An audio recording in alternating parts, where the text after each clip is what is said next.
Bitcoin wastes too much energy. First of all, what is waste? Who is there to define what waste is? For example, if you're watching Netflix all day, every day, is it a waste? Some people say that it's a waste of energy for sure. So electricity was bought at a market price. Miners, they paid market price for this electricity. And Bitcoin is very useful, right? It's a good saving technology. It's a good technology to transfer funds all across the globe 24/7. It is resistance against the inflation. So it is very useful for a lot of people. In addition, we know that more than 50% of Bitcoin energy is coming from renewable sources.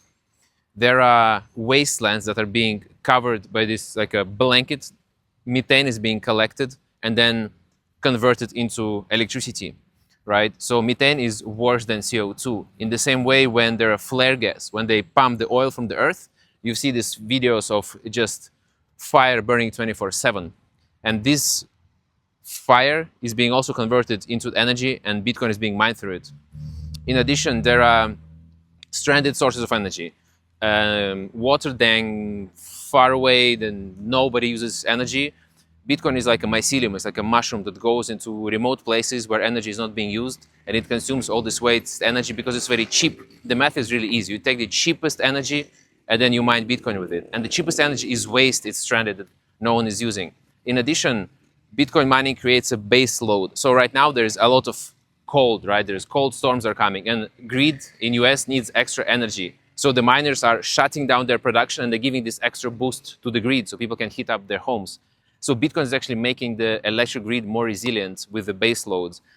And the final thing is that when you have solar panels are producing in peak production is in the middle of the day, and it's not peak demand. Demand is in the morning and the evening. So Bitcoin mining can be deployed in solar fields to collect energy during the high production.